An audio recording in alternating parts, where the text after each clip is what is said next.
There we are. There we go. Hello, Yeah, everyone. and I wasn't even on the screen yet. Now, this is a mess that we have going on here. So I first want to say to everybody, or nobody who's watching, because nobody's watching right now, that it's daylight savings time's problem. Okay, so we set it up before. Somehow it changed it to 10 p.m. So yeah. Anyway, we're still going to talk about Condensate Drains Install and Service with our special guests, Roman Baugh, Matthew Condron, and Luke Peterson. And Roman's not even a special guest because he's actually part of the regular crew, and he just never shows up because he doesn't love us. I have a full-time job. My boss is very demanding. Oh, wow. Bit of a prima donna. Boom. Yeah. I guess I don't have a full-time job. Jeez. Fair enough. So Luke Peterson is with the maintenance department. Did I say the name of your company right, Luke? Yep. Up in North Carolina or Kentucky? Louisville, Kentucky. Kentucky. See, sorry, Yeah. I said it wrong first, but Kentucky. And Matt is one of our senior technicians and does a lot of the training and a lot of the leadership for our residential team. So it's exciting to have Matt here. And yeah, this is going to be mostly Roman's show, but I'm going to interrupt a lot, as I always do. So take it away, Roman. Oh, and here we are. Condensate. Here we are. Yes. Drain water. How does that happen? No. Magic. All right. So condensate drains. So the really this came up in a big conversation where we've talked about stuff within Kalos a lot and other AC companies, but when it comes back to condensate drains, it's always that like silent killer, right? So it's that one that no one ever really talks about or sets up correctly or goes through the motions of just, yeah, I've cleaned the drain. Okay, that can't be it, right? That's not the thing that's causing the water damage or the system to short cycle. And so the topic of condensate drains just kind of came to the top of my mind, especially when it comes to the commercial side of stuff too, which we'll cover in something like this. So I have an idea how I want to start. So I want to ask Luke. So Luke, you do a decent amount of residential, right? Yes. So what is the standard drain configuration that you see in residential in Louisville? Like how do drains terminate? Like what's kind of the typical setup? Well, we have a pretty broad market, so we have obviously a lot of air handlers, upflow, downflow, and so we have everything going to the outdoors, or we have everything from going to the outdoors to stuff going into drains, stuff going into an attic vent. Just it's a hodgepodge. Not all of it is code. So most of the stuff that we deal with is not trapped except on air handlers or condensing furnaces. And half the stuff on condensing furnaces are not trapped. And the codes and regulation people up here don't really have an actual, no, that's right, or no, that's wrong. It's just like, oh, okay, just make sure it's falling towards a drain. Yeah. And that's where, so like in some markets, you just have like always going to floor drains where you have basement furnaces, that kind of thing. In our market, obviously we drain outside and we almost never have traps. It's one of the big, at the symposium, when people look at how we do it, it drives them crazy because we just, the trap is just a big old trap under the ground through a chase, which really isn't the right way to do it, but it's just what we're kind of forced to do a lot of times just because of headroom. A lot of fan coils. Adam, what's typical where you are? Yeah, I would say mostly what you described earlier. Most of our furnaces are in a basement. Sometimes, it's a single level ranch, but everything terminates into a drain. Some older houses where it's like a retrofit setup where you add air conditioning, you'll have like an air handler in the attic, and then we pop out the side, one of the eaves, and then drain out the side of the house or something like that. But we're pretty much everything's in a floor drain. The only thing that we trap, like Luke said, was air handlers for sure. You don't really see anyone using the secondary drain on coils in the Midwest here. So occasionally you'll see somebody use a safety switch, but that's what we do. Usually just plugged. Okay. And then how about you, Matt? Texas Matt here. We call him Big Hat Matt. Big Tex here. Well, we got two Matts. Yeah, we got Big Hat Matt and we've got Little Hat Matt. I don't know. That'll work. Most So kind of like everybody else has said, we got a little bit of everything, but most of our stuff is attics, and it ties into the plumbing either behind the tub or behind a sink in a bathroom. Oh, really? Yeah. So right into your main plumbing, huh? Interesting. Yeah. And also we lost Roman, so I just noticed that. Okay. Oh, there he is. Oh, there he is. He's back. Goodness gracious. Not sure what's Great going balls on. of fire. I'm back. Yeah, Sorry. so that's interesting tying into plumbing, because the concern always there is getting sewer gases communicating into the AC system. But obviously, I guess then that just makes trapping that much more important, huh? So they put it right before the sink P trap. So the sink P trap is always acts as at least one trap. Interesting. Hmm. But still, there's the possibility for, I mean, you can run a dry trap sometimes, like that's, I don't know. Yeah. Interesting.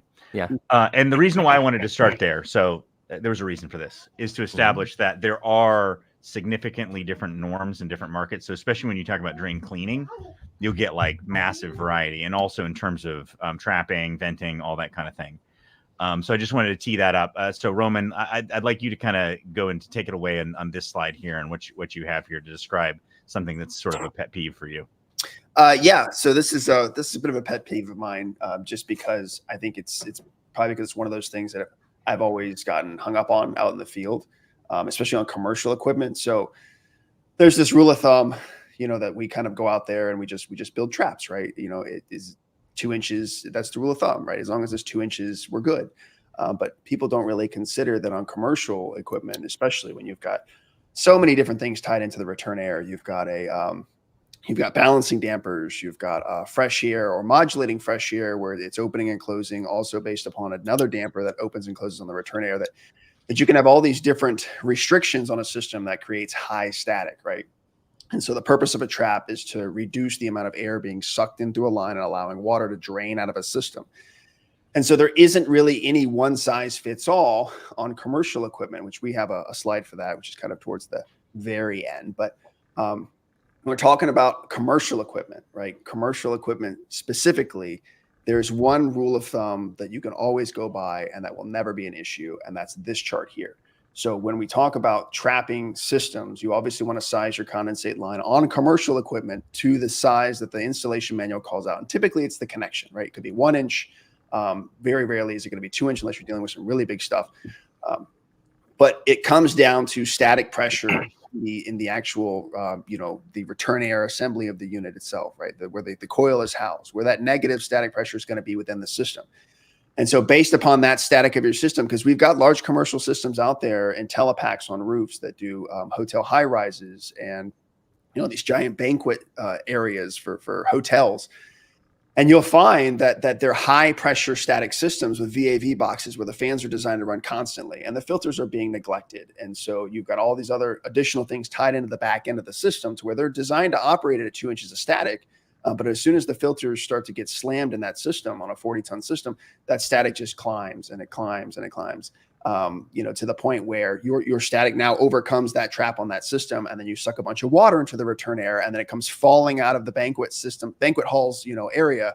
And they say, oh yeah, well, that was just because, the drain was clogged. That's a water feature. I mean, I thought you pay a lot of money for that stuff. I mean, why is everybody complaining so much? I don't know. Well, and here in Florida, right, the armpit of the U.S., I guess, right, we're extremely humid here, very, very humid.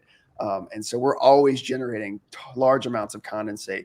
And so for stuff like this, when you have a drain that backs up on a commercial system, I would implore you, what's the static on the unit? Right? What is it actually looking like? Sure, you can clean the drain line, but if you want to walk away confident knowing that there isn't going to be a callback on a system where you're not going to have, 3 to 4 callbacks to that specific system to where, and this could be a little drip, right? Only a little bit of water is escaping that system and the rest is overflowing out of the pan. And it takes a week before it starts to flood the ceiling again. If you go through this method here, obviously, but you never know too. Maintenance guys like to change and close dampers at the willy-nilly, and construction happens to buildings and systems get changed and no one goes back and recommissions those giant systems that are on the roof, right? We do it all the time. We're doing work right now where you do shell build outs where they put these giant, massive package units on the roof, right? 40-ton IntelliPack. And then they build out different parts of the building on different floors, 8th floor here, 10th floor there. And in 4 years, everybody's full and occupied. But has anyone gone back to actually recommission that system that supplies all of those floors to ensure that it actually, has a deep enough trap? Or did they just kind of just toss it in because they thought this was a good fit? Sure. It's 2 inches. We're good to go. And it makes it so you make a good point, which is the connection between, and this is, I think, because we're a lot of commercial talk here and people are like, wait, I don't do commercial, but the truth still applies Everywhere. which is that there is this connection between static pressure and a lot of drain issues. And it obviously more on fan coils and air handlers. That's where you see more of it. But you can get into some pretty extreme places where you even get water blow off with velocity in other applications as well. So there is this connection between airflow, static pressure, and drain. And so when you're experiencing a weird drain issue, looking at airflow and looking at static pressure is really key. But trap depth is big. So on this chart, because I don't think I even understand it. That was weird. Like I'm the standard of understanding. Well, if I don't understand it, then nobody does. But if I'm reading it correctly, so it's 4 inch. So at negative 4 inches of water column, the one right at the bottom, you'd have a 5-inch depth trap. Well, what is the 2.5? Is that the rise back up, or is that the travel? Yep, 2.5 is the rise back up, right? So that's how much water we want to trap in that line to create that seal in the drain line to allow it to gravity feed out and not pull air back in through the line itself. Okay. So we're saying that weight of water is enough to overcome that amount of static, right? Which is the whole purpose of this. Got it. Right. Deeper the trap, more water we can hold. Heavier the water. There you go. Yeah. Brian, to your point about this just other static issues related to drains, one thing that I guess a rule that I have is like if the drain is working, don't touch it. Like don't ever try to fix a drain. You're like, oh, I'll put a cap on this, like I'll put a cap on this vent right here and save them like 5 CFM of air, and then what'll happen? This has happened to me several times. I'll put a cap on that and it adds enough, I guess, static pressure where it starts blowing out of the secondary drain and filling up their drain pan. And so then a couple of days later, they'll call and say that there's water dripping outside of their house. So that's kind of one of my rules is like, if it's working, try not to touch it. Okay. I think I'll push back a little bit on that, but because there are varieties of things that can happen, right? Like you can have to your point, like, and actually this goes back to, I just had this memory of getting called into the president or CFO, or not CFO, chief operating officer's office at the prior company that I worked at, because I went to an old house and I cleaned the drain out and then it wouldn't drain. And I found a double trap because it was running through this long attic. And it turned out that this guy was a friend of the owner. And I was like, yeah, I have to solve this double trap or whatever. I don't even remember it took me a while to figure it out. So it just became a thing. And he's like, how could a drain that's been draining for whatever, how many years, 8 years, all of a sudden get a double trap? And I'm like, well, like sometimes because it's been filled with water, then you suck all the water out, and now you have these air gaps that now become present. So I think there are, I think it's still good to probably understand and look at the different applications. But to your point, there are some weird things that can occur. Really, one of the most common areas of confusion is this whole trap and vent thing. Like, so what's the purpose of a vent? How is a vent different than a clean out? So who wants to take that one? Otherwise, I'll assign it. But anybody want to take that one, the trap versus vent conversation? I could do it. All right, Adam.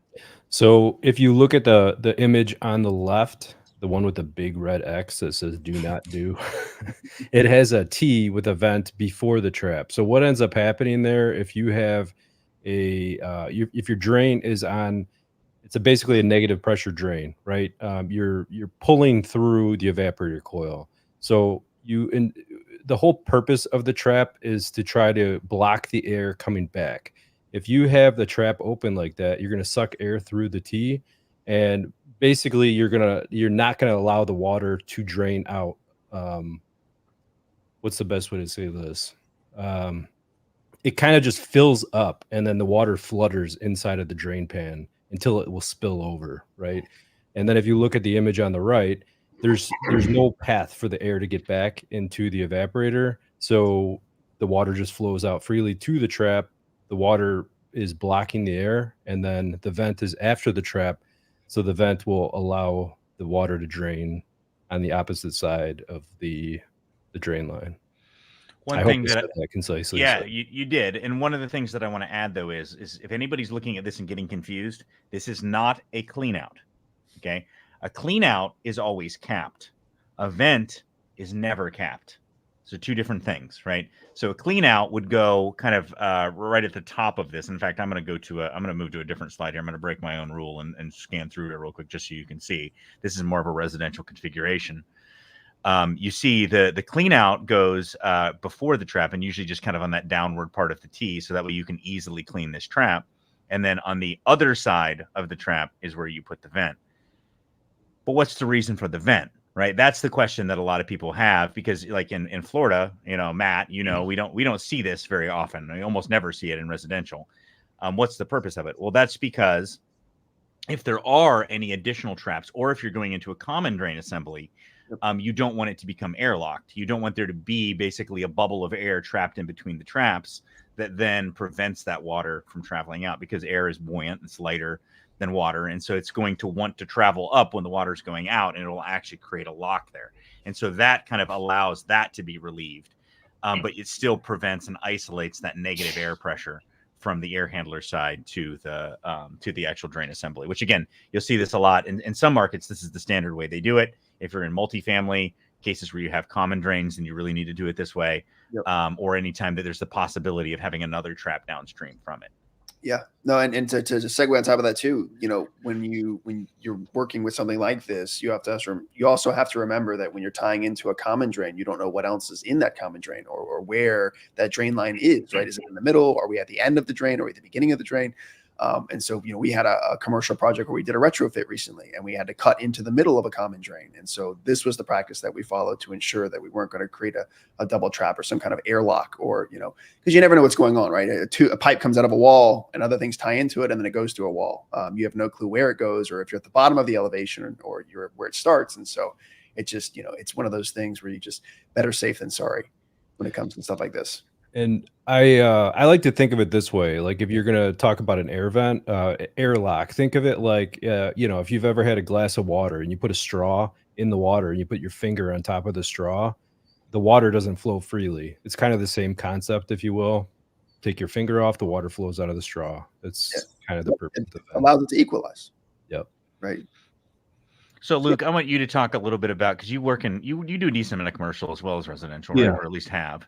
Yeah. So kind of talk through some of the things you've seen in terms of the kind of trap vent things, some of the areas where you've seen challenges or issues. I would say 80% of what we do in the commercial area is rooftop units. And the biggest issue we have with rooftop units are there being no trap or pipe at all, because water was left in it and froze, busted the trap, and we go there because they have wet ceiling tiles and it's pulling a lot of air in through the drain. A lot of commercial rooftop units have 1 inch or larger drains, and so they can pull in quite a volume of air. I did have one restaurant that refused to run their makeup air, and the building was wildly negative. I never did measure it, but the building was so negative that even with the traps, the water was not able to create enough. So basically, I would fill the traps up with water so that the units would drain, and then pull the water back into the store. And so I turned on the makeup air, and the problem went away. Mm-hmm. So, but most of that just drains right on the roof. Every once in a while, we go into common drains. Chick-fil-A is really good about draining all of their water off the roof, so you don't get slime up there. And they practice this, like this slide here. They practice that on all of their turns, all of their junctions. They have really good venting and cleanouts everywhere. I mean, it's quite a work of art. Yeah, I mean, do we expect anything less from Chick-fil-A? Right, yeah. They don't work on Sunday, and they have good air handle their content. Their drains are perfect, though. So, good with the bad.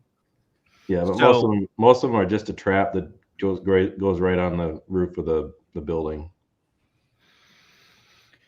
So I want to go ahead and segue quickly. We're going to hit I want to kind of hit a lot of these topics at a high level, and then we will kind of circle back and go a little bit deeper. But Matt hasn't had a chance to talk yet. So Matt, talk a little bit about, because in residential, we're in Central Florida, high humidity, drains are a major problem.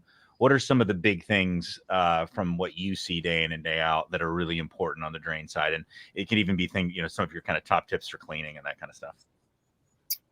Yeah. So getting into filtration, that's always a big thing for me. Just maintaining cleanliness, routine maintenance. I do a lot of coil cleanings. Viper sprays is really good, properly diluted. Our sponsors love it. Thank you, Matt. Yeah. Hand sprays. A good vacuum. When I do any drain line cleanings, I make sure I use hot water through the condensate line. I reference when I do my training with apprentices. You're not going to wash dishes in cold water with soap. Why are you going to clean a drain without using hot water? That's going to help alleviate and break up any of that stubborn contaminants, as well as just paying attention to your senses. With us, most of our drain lines go under the house. And then exit outside. So if it doesn't sound right, investigate where there's possible blockage, especially if it's a long horizontal application. Don't be afraid to cut PVC and really investigate. Yeah, I like that one, and that's actually, my old saying that Eric Vincent still posts a lot on social media, is clean it till it's clean. And when you kind of like you said, if you notice something that's abnormal, if you notice a drain that's doing the drain, stop, kind of thing, a lot of times that's a sign of a double trap where you have this column of water that's building up and then it drains, and a column of water building up and then it drains, which is a sign of, an issue. But also I like the practice of, and I've talked about this a lot, of just looking down in the T. When you have this kind of configuration and you can see down in the trap, obviously, if you have something like an easy trap or whatever, where you can visually see it, then that's different. But in a lot of our cases, it just goes straight down and then it's going underground and that's your trap. But you can sometimes look down in there and you can see if you have a lot of gunk buildup. And it's really good to, as much as possible. You mentioned cleanliness, which I think is big. Something that a lot of people don't think about in drain cleaning. Do you have a good quality filter? Is it being changed properly, regularly? Do you have gaps and cracks where it's pulling in air, bypassing the filter and potentially getting in the drain and causing issues? But those are all really big things. Do you guys get into cleaning the primary drain pans as well? Particularly in Florida, where you guys, What do you mean by that? Do we get into it? Do we actually open the cabinet and actually clean the inside of the drain pan? You mean? Yeah, that's something that's probably a lot less common where I am, and sometimes, sometimes, you'll see things build up even before the actual drain and get stuck in the pan and stuff like that, especially on older units. And I think closet units have worse drains just because they're closer to the ground, and they pick up more dirt. Meaning because you're saying direct return type applications? Yeah. And that actually does tend to be true. Yeah. So you just see a lot more stuff in there. So, particularly if it's in a closet or something, I'm more likely, and you see more issues in closet units, which, so. Yeah. I don't know how to say this guy's name, but he says the proper way is to flow cleaner from inside the unit. That's one of our practices, is to use water and actually flow it through the drain pan. I'll let you take that again, Matt, because obviously you do a lot of that, but talk through that kind of process of cleaning the actual primary drain pan. Yeah. So again, when I'm training, we remove both panels. So upper blower panel and then coil panel. If there's any buildup within that drain pan, my next thing is I will be cutting that horizontal application, because more likely if there's already buildup enough in that drain pan, there's also buildup in that PVC that I find. But we do flow cleaner on the coil because the condensate starts on the coil, not on the pan, ensuring that we have enough cleaner on that while it's running hot water through the pans, either panduit straps or brushes through the channels. run hot water at minimum 4 gallons through the drain pan, and then we focus on service T after that. Yeah, so that kind of tells you how big of a deal drains are in our market because of all the stuff in our air. And so what Matt's talking about is that, you think about this horizontal portion that even before it goes down, if it's really bad inside, then it's going to be important to clean it there. My practice, I when I was doing it, I wasn't probably quite as extreme as what Matt's teaching now. But I would always try as best I could to try to feed, small brushes, or like you said, zip ties, panduit straps, just to kind of break it up, and then flowing that water from in that primary pan as you have that vacuum on the outside. Because in our market, you almost always have access to the end of the drain. So you can connect a shop vac to that. And so that way you get some more velocity. But using something like Evap Plus on the evaporator coil, and then at the end we use the pan and drain spray to kind of give it a little bit longer life to keep that from growing again. But it's just such a growth based issue in our market. What about you, Luke? Talk through some of your kind of basic maintenance or cleaning practices, and it's okay if it's not the same because we know every market's a little different. You're muted. There we are. We go through a lot of systems that have really poor filtration, and so we're dealing with not just slime in the drains, but we're dealing with like sediment and like crunchy stuff that's hard. And so we end up draining or changing pretty much on every install, and some PMs will end up changing the whole line set if it's not terribly long, from the evaporator all the way out to either the floor drain or outside, and then try to recommend they use or upgrade their filter system to try to prolong that stuff from building up as thick as it gets. But we really don't get the huge boogers like you guys do in Florida. We get a fair amount, but it's cumulative over many years, not over a season. And so typically our drain lines are fairly short also. I would say the average is probably no more than 10 feet. Some are longer. And so they're not terribly difficult to clean out. And, we'll use anything from, the cleaners on our truck to, shop vac to suck them out. Just kind of depends on how the end of it looks and how the evaporator pan looks. One thing, so actually I wanted to mention this to Adam too, because in other markets where you do a lot more, different sort of configurations, well, even like what you were talking about, Matt, a lot of times people will blow out drains. I'm not a fan of blowing out drains unless you have to, for the reason that mentioned here. And again, there's a difference between if you're a small company and you're doing it yourself and you're like, a 20-year experienced tech, and you kind of can kind of get a sense. But when you have younger techs who aren't as experienced, and you give them a jug of nitrogen and say, go at it, start blowing out drains or CO2, it's much more likely that they're going to do damage, or it's going to blow back on something, or blow on somebody's new Porsche or whatever, and have an issue. So that's always a concern. But what do you guys do? So I guess I'll ask this to you, Adam. Do you typically blow out drains, or do you typically use like brushes with traps at the furnace, or what's typical for you? I would say for the longest time, I actually did have that little, what is it? The CO2 cartridge thing where you'd blow out drains with. Yeah. And I used that for quite a while. And then I found like an attachment online. I should have added this to a slide. It's just like a little attachment that fits on the end of a vacuum, and then it connects onto multiple size PVC fittings. So it's like a perfect seal. And then it's got a clear section. You can see what's coming out. So it works really nice. So I've been using the vacuum most of the time. Whenever I trap anything on a job that we install, we always use the easy trap just because it's clear and you have a little brush there. Most of the time, kind of like what Luke was saying, our drains are pretty darn short, and it's just right down into the drain. So, we don't have a lot of issues with like seasonal problems and this and that. There's certain houses where it's like I know we're going to have an issue, so it's like every 2 years we'll do maintenance on the drain, kind of flush it out in that. But overall, it's like usually, 5-10 years before we ever see an issue by us. So Yeah, there's a lot of regional variation.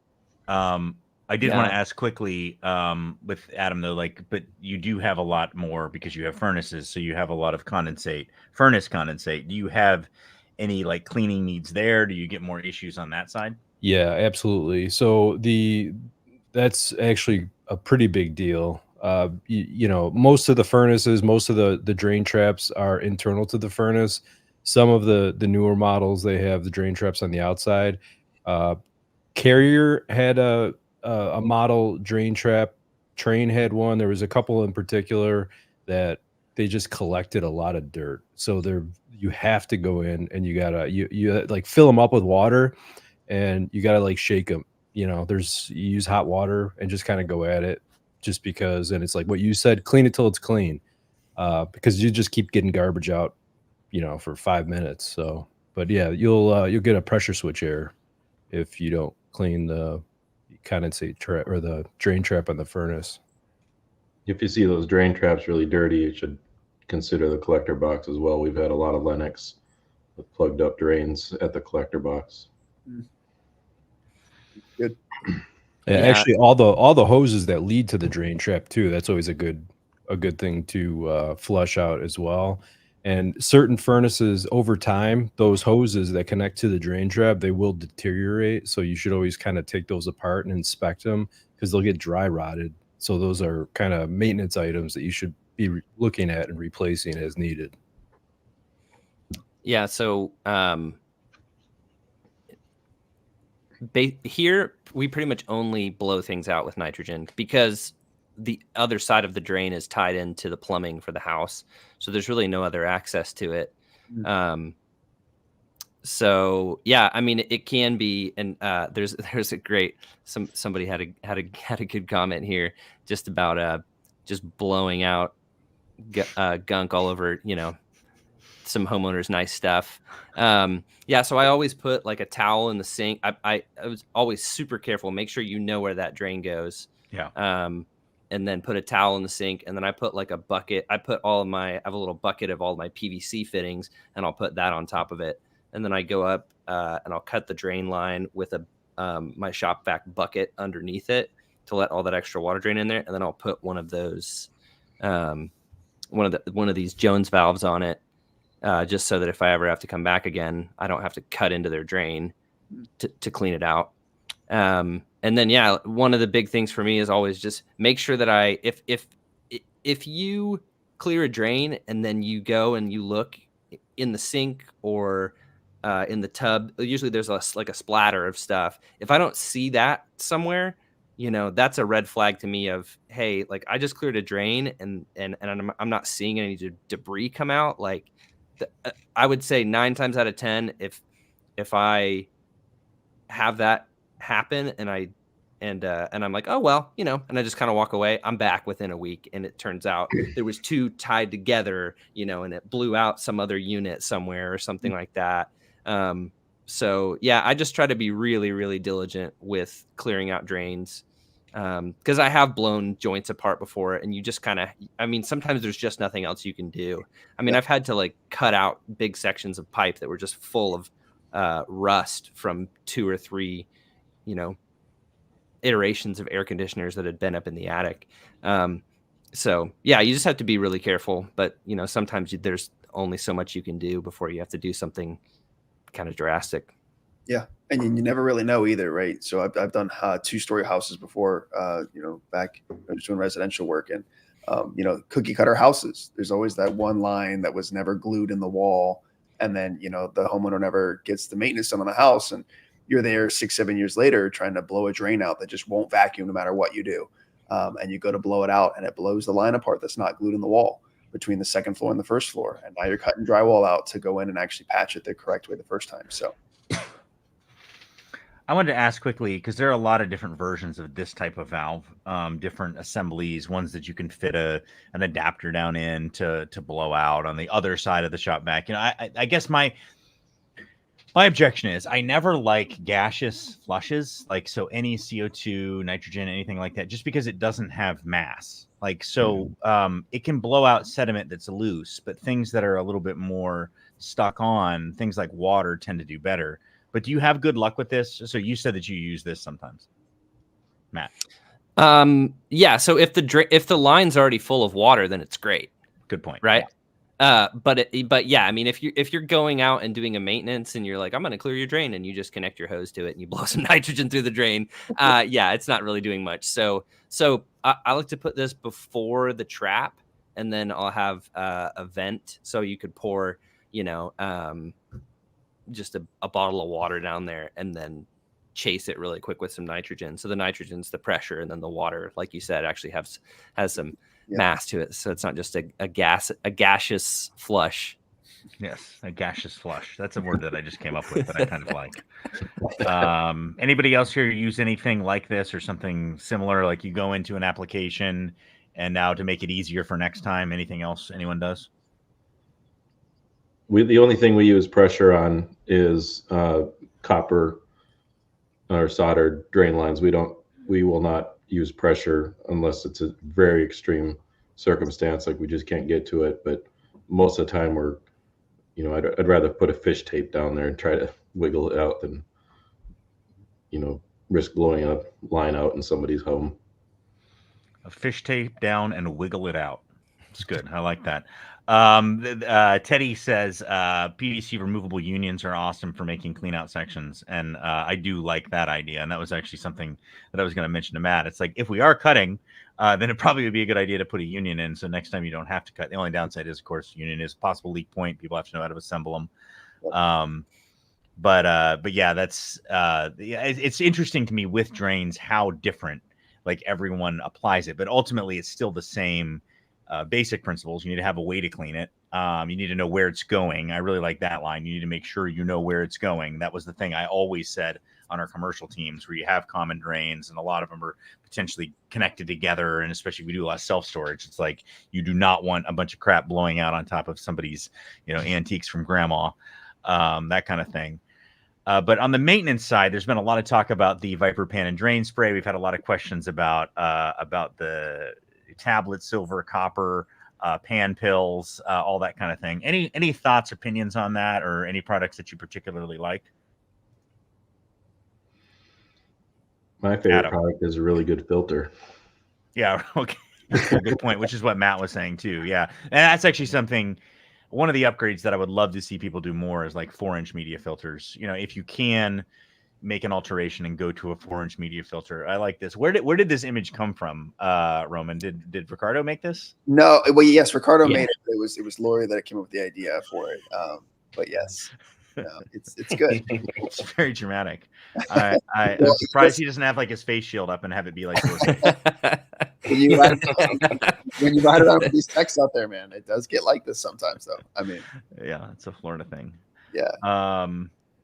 But no, so to your point about the chemicals, right? So I've seen it to where, everyone does it one at a time, right? They'll do a little tablet every time they do it as a preventative. And sometimes in small quantities, it doesn't do anything. But then let's talk about the extreme of the people who go out there and they say, you know what, I don't ever have to come back to this one again. So I'm just going to jump the entire bottle in the drain pan, right?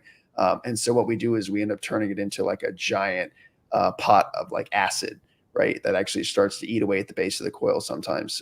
I've seen it on the commercial side when you come to like VRF and stuff like that, where you'll see the drain pan where they never trap the unit correctly, or the drain lines aren't running at the right elevation. And so the water was never going to drain out in the first place. And they think it's a slime problem. And so they just load the pans up with a ton of chemicals and a ton of tablets.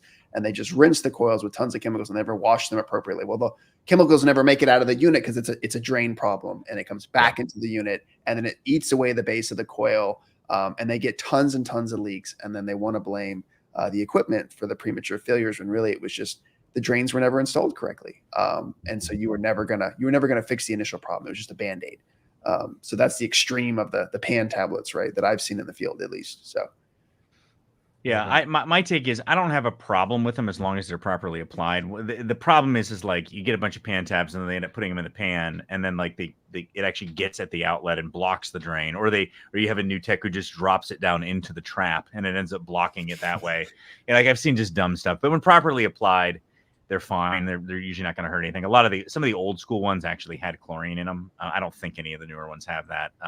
So you're unlikely to have a lot of issues with it. But one of the things, we use pan and drain spray from Viper. Some people say, well, it doesn't last for long. Well, again, that you're not going to have an expectation that it's going to last forever. But we've had good luck with it. One of the things that Chuck mentioned was silver, copper, that kind of stuff. And we have run into, when we have cases where it's Zuglia. So it's like this continuous, really gooey stuff that you get, especially on certain ductless units. We've used things like high silver brazing rod and a little bit of copper, just taking a small piece of copper off the truck, pounding it flat and just dropping it in there. And it does have an effect. Does it have enough of an effect that it solves the problem? Depends on how bad it is, right? And it's not, and again, you don't want to do anything that's going to build up the water level significantly, which is why I say like pound it flat, just use a little bit. But we have had cases where, is it causation or correlation? I don't know, but it does seem to reduce the issue. And again, it can't hurt, like that's actually one of the reasons why this problem has gotten so much worse. And this is undisputed, is that when all aluminum coils came out, you no longer had the effect that copper had on the growth of bacteria. Yeah. So we certainly saw more of an issue with all aluminum coils. And you can attest to that, right, Matt, that it became a lot worse with all aluminum? Florida Matt. Yeah, Florida Matt. Yeah, no, absolutely. You can definitely see the difference of units when it's the older models with the copper. We're out maybe once a year to do just a routine maintenance versus the newer systems that are all aluminum. Sometimes it's multiple times a year that we're out there doing drain lines. Yeah, so that can be significant, and that's where something like putting some pieces of copper or some high silver in there can help. And again, we're not even the worst. So like Central Florida is not the worst. Southeast Florida is the home of like massive issues, and now they're coming out with systems that actually dose. You actually tie it into the pan or into the drain, and it actually doses cleaner or an antibacterial, antifungal, antibacterial, antimicrobial into the drain. And we'll keep it clear that way. And that's probably going to end up being the solution now that we have aluminum coils in that market. But in Central Florida, sometimes this stuff can work. Some of these other things. Yeah. I'm going to back it up now, Roman, and talk a little about some other things. So like pitch on drains, anything else that you have on your list that's worth talking about here? So pitch on drain, it all depends on your local municipality code. Most of them are, it's 1/8 of whatever your unit measurement is.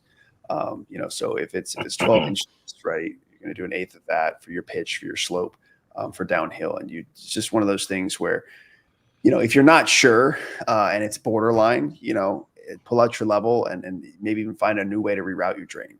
There's a lot of people out there that they get those long line sets through attics. I mean, we have a lot here, and even in commercial realm where, sometimes you can't see it go through multiple walls, but you have to remember that there's two sides to that. You want to make sure it's pitched correctly, but then there's the support side of it. And so when we talk about Schedule 40 pipe, over time, it will warp if it's not supported correctly. And that's where those double traps come in. So sure, the project ran great. It's all their drains are pouring out perfectly, and then 5 years down the road, when the attic's been 120 degrees 5 times in a row throughout the summer, that pipe actually gets a very decent sag throughout it. And I've had penthouses on apartment complexes, they're on the 12th floor, and it's all low access ceilings where you can't get to the hard lid, and the concrete to concrete is 9 feet, and the apartment ceiling is 7 feet or maybe even 8 feet. You're not going to get in there to get back to that pipe. And they have nothing but drain problem after drain problem after drain problem. And eventually you have to go the route of just ditching the drain line and going with a high volume condensate pump that can actually push through those double traps to make that draining happen. And it's sad to see it go that way, but a lot of that can be prevented through installation practices, best installation practices, when we talk about strapping that line every 6 feet. And in some applications, even E3, depending upon how big the pipe is and where we're going through and, your actual elevation changes and stuff like that. So, It's always one of those things you want to be mindful of. It's not just what am I doing today? It's, what's the lifespan of this going to look like over time for where it's installed at. So I'm kind of curious, like, regionally, how often you mentioned condensate pumps, Roman. Yeah. Is that like a thing everywhere? Does everyone kind of use condensate pumps in certain situations? Are they more common? And, and then like, how does everyone maintain their condensate pumps, right? No, it's a great question. So on the commercial and residential side, sometimes that design kind of gets overlooked when you're building a building. It's like, well, here's the AC unit, right? And then here's all the doors and the windows and the rooms. But wait a minute, that unit has a drain. We've got nowhere clear to put that. So, just give it a condensate pump, call it a day. And that's kind of the rule of thumb here with missing that in the design phase, because they're not going to rework the entire plumbing stack to move it over to your AC closet now to make sure you get a drain. And so, condensate pumps is kind of like the quick, easy fix, but also it's necessary in some applications. A lot of times I see that little giant product, right? Or like the smaller 110, 240 volt dual voltage pump that has a decent storage capacity. But we also do a lot of the mini split pumps, right? The slim style, blue, you've got the Aspen, stuff like that. So it all just depends on the application. I'm pretty ambivalent about it. I would only say that I hate condensate pumps with the fire of 1,000 suns. So it's just kind of on the fence. But again, I think in markets where you don't have a lot of growth, condensate pumps can work okay. I mean, and they do even here, but like where you have a lot of growth, they become these just cesspools of growth. And so my practice has always been, and hopefully our standards at Kalos still are, that whenever you're on a maintenance and you have a condensate pump, that you need to actually disassemble it and clean it. Like you're not going to just pour something in it or whatever. And most of them, you shouldn't be running cleaners through them. Anyway, one of our techs, whose name shall be unnamed, was pouring a bunch of chemicals through ductless condensate pumps. And all of a sudden we had a bunch of pumps failing everywhere. And so you have to be really careful with that kind of thing. And that's where disassembly is the key thing, which is also why I hate it so much in cases like ductless systems, where sometimes they can be really hard to get to. And again, they also make noise, which is even worse in ductless systems. So I really try to, not use them if possible. One of the questions that somebody brought up is sometimes they use vinyl tubing. I want to bring this up real quick. He was talking about on 90%, but also vinyl tubing. Not a fan of vinyl tubing for condensate. I really prefer to use copper because it also helps prevent growth, but it's also going to put up with, if you ever do have to blow it out, it's going to last longer. It's not going to dry rot on you. So I'm a fan of that. But obviously, if that's what's there and you can't rerun it, sometimes you have to deal with it. But you are going to tend to have a lot more risk with that. Any thoughts, Matt Condron? Any thoughts on this? I definitely agree with the maintenance portion of ripping the condensate pump apart. Every visit that you go there and know it's there, just inspecting it. I know with maintenances and anytime we do have a clean out, using little service stems that you do for either line isolations. And I like to actually hook that up to a nitrogen tank to also help just alleviate and clear that copper line out. Just to make sure there's nothing blocking that could potentially fail that pump out. I know ductlesses, there's not much you can do to avoid the noises other than potentially building a box around the pump in the attic to also help the longevity of that pump. This question here, I'm gonna run to Adam. So Adam is our 90% furnace guy. So what happens when it's glued in? Any good ways to clean them without removing them? Not really. I mean, there really is. It's gonna make a mess. You know what I mean? Like you could try pouring water down it with a funnel, but you really should be taking them apart. I've had to go and pick up a new trap because it was glued in, and you got to get it apart. It's basically what you have to do. It's part of it, One thing I wanted to say too is I'm curious, like the Florida people, everyone in Florida, you guys, you're talking about, you have the drain slime, right? And there's different methods you try to prevent it, and the maintenance that's involved in in cleaning it out in that. Have you guys ever tried using like just running your drains in copper pipe with that?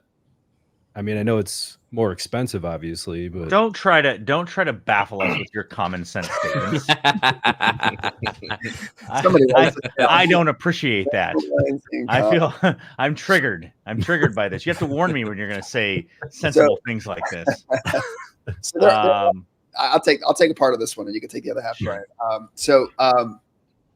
Commercial applications. There are commercial clients who will only let you run drain lines in copper. And that is for the mere reason that they know that on every store that they do, they don't have issues because they go the copper route. Now, there is a huge expense with that. There's also a large amount of labor that goes along with that too. And so it's one of those, sure, is it a perfect idea? Yes. Does it work? Yes, it does. But not every job has the cost associated with something like that. It's like the Cadillac of drain systems, if you will, right? Not everybody is going to pay for the Jaguar drains, which is, your copper drain lines. Does it make perfect sense? Yes. Would we love to do it on every job? Absolutely. But it just unfortunately isn't one of those things that is kind of pushed or preached that often. Yeah, and in the residential market, the problem is that that everything is dictated by how houses are built, right? And so, if you're not in the RNC market, which we're not, and even if we were, it would be dictated by the builder how we would do it, and they would do it the way they've always done it, which is that we run everything down to a chase. And then we go under that chase, under the house, and then outside. And you can't really push hard copper in a chase. I mean, maybe you could, but even just the way it is, it's so dumb. Like, you guys would not believe how they do this. They put a 45 in, and then they angle it up. And so you're jamming PVC through it, hits the 45, and you have to kind of like pull it up through. Like, it's nuts. And so, like, you couldn't do that with hard copper. And if you were doing it with like running it in soft, like, I don't know. I mean, I guess maybe you could, but it's just, it's just like these practical things that that prevent us from doing it. But to your point, if we would just do it the way every other part of the country does it, not every, but a lot, and stop using underground chases with these gigantic, traps, because that's part of the problem too, right? Then we wouldn't have the issue. But once you're already in that, like, well, now how are we going to drain it a different way? Now we're left with something like a condensate pump or running a line just like through someone's house or something, which just isn't practical. So it's tough. Yep. So excuses, basically. That's the reason. Excuses. Yeah. It's Florida man's fault. Do we need more excuses? I got more. Do you? Yeah, please. Everybody loves hearing excuses. That makes for a great live stream. Let's just do excuses for an hour and a half. It's amazing. Excuses 101. It's amazing. I did want to talk quickly again about the fall thing, because like Roman said, 1/8 inch per foot is kind of standard, and that's like the code and I think the IMC and whatever the other one is. But I always say 1/4 inch per foot just to make it safe, right? So 1/4 inch fall per foot makes it safe. Some plumbers will point out, well, you can pitch a drain too much. Well, not with us, because we don't have solids in the drain, or at least we shouldn't have solids. The reason why you can pitch a drain too much. Solids. Yeah, right. That's not where you're supposed to be taking a dump. It's not for that. But yeah, that's so it's okay to have, it's okay to have a decent pitch on it in our condensate drains. And that's also another reason in our market, or really anywhere, it's another good reason to have a 4-inch media cabinet, because it gives you a little bit more room to work with in a lot of cases too. And again, a lot of people are like, what do you mean we always have room? Well, in Florida, again, how we do it, we often don't have it, but it gives you more room for fall. I did one thing we didn't hit on that I want to make sure that we talk about is positive versus negative pressure drains. So when you're working with a furnace, is a trap necessary? Adam? No. Oh. No, it's not necessary, but you will lose a little bit of airflow, if you don't have a trap. Or if you like, let's say you're running your condensate trap into a floor drain, you have the potential of drying out the trap in the floor drain. If you don't, let's say you don't have you have an 80% efficient furnace that doesn't have a condensate drain, but you have air conditioning, right? You're only feeding that floor drain during the air conditioning season. So the entire heating season, you're just blowing warm air, drying out that trap, and then you can start creating and bringing sewer gases into the home. Matthew, you were going to say something. Oh yeah, it's not necessary, but a lot of times, especially on like a home inspection, they'll be like, "There's no trap on the drain," and right. so Yeah, just there's no reason. I can't really think of a reason not to put one. So I just always put one on. So you do put a trap on even on a furnace? Yeah. I thought you said no initially. I mean, it's not necessary. You don't need one. The question was it's necessary? Okay, got it. Got it. Yeah. Right. Yeah. So I put them on my installs. But if there's not one on someone's furnace, then I don't go out of my way to add one. Yeah. Luke, any thoughts?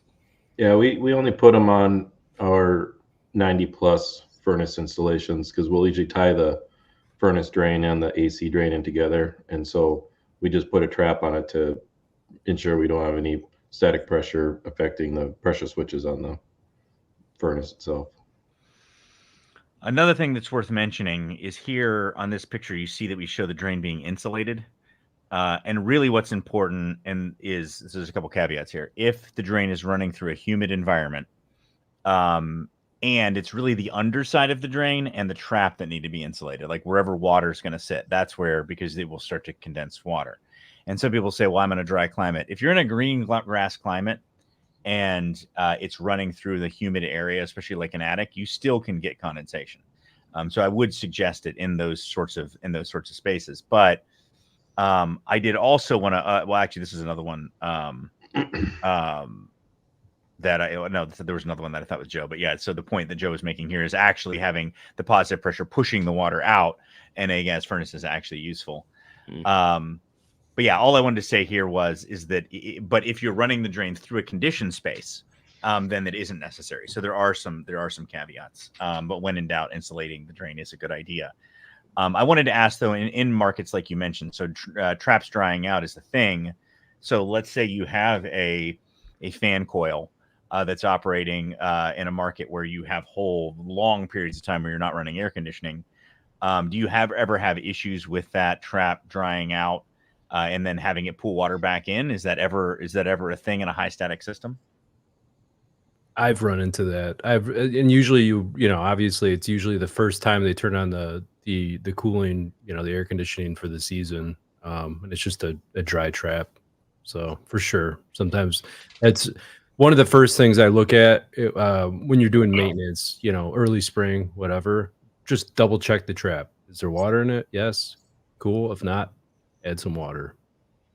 Yeah, that's also after cleaning on an air handler or a negative pressure drain, you always need to refill the trap. It's one of the things that newbies, I'm sure Matt deals with this sometimes, newbies clean the drain, forget to refill it, and then a couple hours later that afternoon or the next morning you get a call back and refilled, and it was just because they didn't fill that trap. But again, you typically see that on systems that are running higher static. If you have a residential system that's got nice low static, then you're often not going to have that problem. But obviously commercial systems going to be more of an issue. What else? I feel like Luke hasn't talked enough. Luke, you have to give us like one final piece of sage advice on drains, something to take us home. Slope it well, support it better. There you go. I like that. Yeah, and that's actually a good point, because one of the most common kind of long-term problems with drains is, the support wasn't permanent, and so somebody moved it. We didn't talk at all about float switches or anything. We'll save that for another time. But yeah, making sure that it's supported if it's running horizontal for a long distance, especially. It drives me nuts how we do things in residential sometimes. It's like, why can't we just use strut and like proper straps and actually like hang things properly? But we never do. It's like, just use some, use some goofy zip tie or whatever. Yeah, Yeah, looks good for my house. Yeah. Cardboard boxes. Yeah. I have a carcass of a cat, and I just got its tail, just tie it up, and I was up here anyway, I talk in Florida. Yeah, good stuff. One of the other. Oh, go ahead. I'll just share this real quick. We had a drain that we ran across a basement floor, and the floor was so unlevel that it made a double trap, and we didn't realize it until like a couple years later after the pipe sagged. Mm-hmm. And also when it did sag in the middle, it lifted itself out of the drain and flooded the basement. It was concrete, but it was enough that the water came out of the end of the pipe, rolled back underneath the end of the pipe, and flooded the drain that way, or flooded the basement that way. So I would just say, like, if if you think it's not sloped enough, you're probably right. Right. That was one of the things. Somebody was like, it's 1/4 inch, not 1/8 inch. I may be wrong. It may be the Florida code that's 1/8 inch, but either way, 1/4 inch is a good rule. But again, you don't need to get your tape measure out. Like just, is it slope? Is it like good slope or not a good slope? Something to pay attention to. I wanted to mention this quickly because I think we did kind of rush past this. So when you have more static pressure, now there's more, to be very technical, more sucking action through the drain because you have more negative static. And again, we're talking about on fan coils, air handler units, things that have negative pressure on the drain. And so the more static pressure you have, the more force there is for the air that's going to tend to hold back that water. But by putting the right trap in, you prevent that issue. Now, there's another issue that can happen, and that is when you have poor design. And so you'll see cases sometimes where they'll do stupid things like run a round return right up to the bottom and just cut it into a platform top and something goofy. When you get high air velocity on the coil too, you can get drainage issues because now you have air moving faster and it's hitting places, it's blowing water off the coil.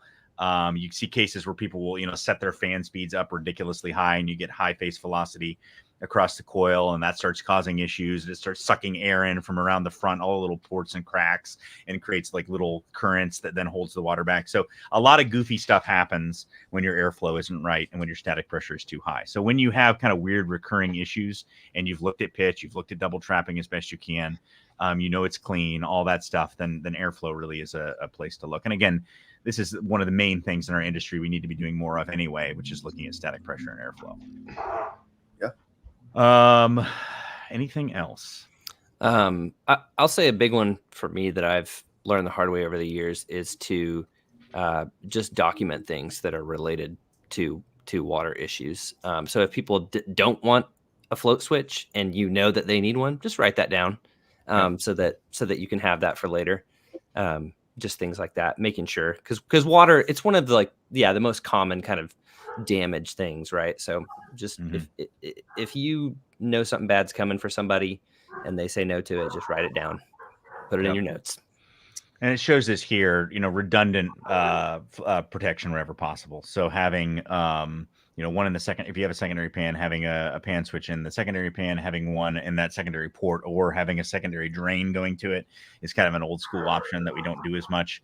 But as much as possible, making sure that it's wired and those are wired correctly. They're wired in series, not in parallel, all that kind of goofy stuff. Test them.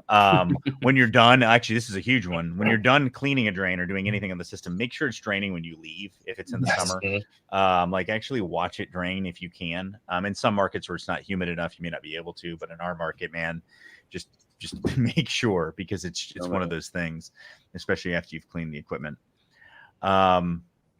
Awesome. Oh, one other thing, because this is kind of a tip you can do sometimes. He asked, is there a way to check for air turbulence? And again, we're talking about air handlers here.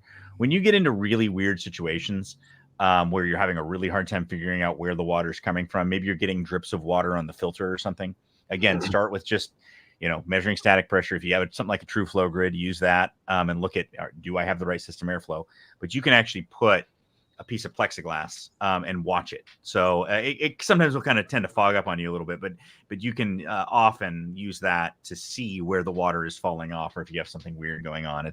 I've only had to do that a couple times, but that can help figure out something odd that's going on. Another thing is sometimes water will fall off a coil just because it's damaged or somebody put something weird on it, got some sort of oil on it or whatever, and then water won't hold on the face of that coil properly. And there were even some brands at times that they just didn't, they had like slant coils that they just didn't stand up high enough. Like it would just and the water would just literally fall off the coil on weird spots. And so there was one particular model, I think it was a train, where I would actually take it and just adjust it just slightly so it could stand a little more upright, and then that would solve the problem. So you just solved one of my customers' problems for me. Thank you. I did. In what way? I have that exact issue with the lady with the train. So. Oh, do you? Okay. Yeah. Okay. Well, there you go. I mean, mine was back in like 1999, so I don't know if that still applies. But anyway. Yeah, you get those weird slant coils too, where that surface tension is so tight, anyways, to where that slant, to where any kind of surface buildup of calcium or dust or whatever is just enough buildup off that coil to where now the surface tension is so high when that water hits it that it's going to drip anyways. And so you almost have to go in and rebrush it. And, there was all these things going around back in the day when I was a residential tech, and it was like, oh, well, if you use jet dry or dishwasher detergent, right, to get all the chemicals off and get all the oils off, that it would then drain properly again, and just stuff like that. But it just comes out of science, right? It's gravity, right? You've got those coils, make sure that they're slanted properly and that they're clean. One person in the comments mentioned steam, and I just want to add that we have used steam, especially in grocery applications. Steam is great for cleaning. It's just a little bit expensive and cumbersome. What the heck just happened, Matthew? My cat just jumped in. My cat just jumped in front of because the cat heard that quip I made about using its tail to tie up the drain. It just wasn't happy. It's like, you know what? This live stream ends now. I do not like this Brian guy. Hilarious. Too much. Anyway, all right. Well, we're already over. I appreciate you guys. Thank you so much. Good conversation, and thanks again for taking time away from your families to do something meaningless for us. That's mostly the most important thing. Get your priorities straight. No, appreciate it. Appreciate it, guys. Thank you so much. No, thanks, man. Thanks, guys. Thank you. Thanks, guys.